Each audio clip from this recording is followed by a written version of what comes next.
In this video, we're going to learn about rate tables, which are sometimes also called ratio tables. Either one works. The reason why we can use either word is because rate is just a specific type of ratio, but it's pretty broad. A lot of things qualify as a rate. So for our vocabulary, we're going to define what that is. A rate is just a ratio of two related quantities. So for example, 30 miles per 1 hour is a rate. 60 miles per 2 hours would also be a rate. John and Katie having M&Ms in a ratio of 5 to 4, that wouldn't be a rate because they both have M&Ms, right? It has to be two different things in order for it to be a rate. Often, rates have to do with time or distance or money or measuring something. We'll look at a few examples in this video.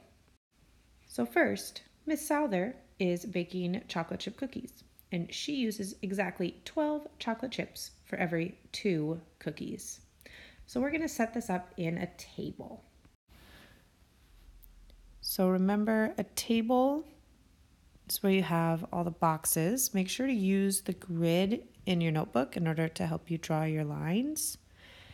And so our two quantities that we're looking at here are chocolate chips and cookies. So those will be the two different variables that go in our table. So I abbreviated chocolate chips to just be chips and then cookies. And I put chips on top just because it was listed top. But there are rules for which one to put first, but we're not going to worry about them quite yet. Okay, so for the first column in my table, I'll just put in the given information that there were 12 chocolate chips per 2 cookies. And then to build a rate table or a ratio table, we can just scale up or scale down those quantities. So I can say, well, if there's 12 chocolate chips and 2 cookies, then in 4, there must be 24. And all I did there was I multiplied by 2, and then I multiplied by 2. And I can do it again. I can say that in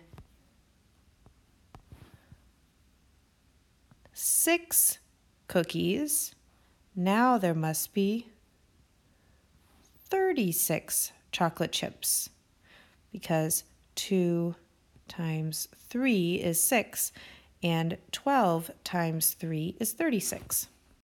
Now I could keep growing by 2s, or I could jump and I could say, what about 10? 10 cookies. Well, that's 5 times as much. So then I need to do 5 times 12, which would give me 60. And I could even go crazy. I could go all the way up to 200 cookies.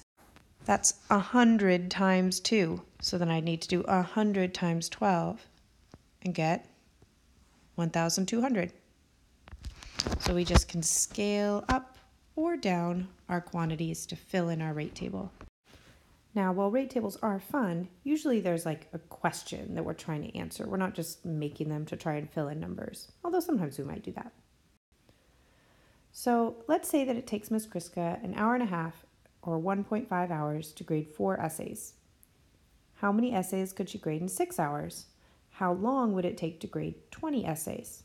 So let's make a rate table and see if we can make that rate table so it'll answer these two questions. All right, so I'm setting up my rate table, and I'm not worrying too much about which variable I put on top and which one I put on the bottom. Although for those of you that like to know, you should know that I'm putting hours in on the top because it is the independent variable, and essays on the bottom because it's the dependent variable. If you've never heard of that yet, then don't worry about it. All right, so I fill in with the first with the starting numbers, and then I'm trying to figure out how many essays she could grade in 6 hours. So let's just start by doubling. That's always an easy first step. Okay, and then 6 hours. Well, that would just be doubling again. That's nice. And so that means I would just need to double that again to get 16. Great. So I just multiplied 1.5 times 4 and got 6. And I multiplied 4 by 4 and I got 16. Now, next I would need to know how long it would take to grade 20 essays. So I'm going to put 20 down here. And then I'm wondering what multiplier would get me from 4 to 20. Well, 4 times 5 is 20. That works. And of course, whatever I do to the number on the bottom, I have to do the exact same thing on the top.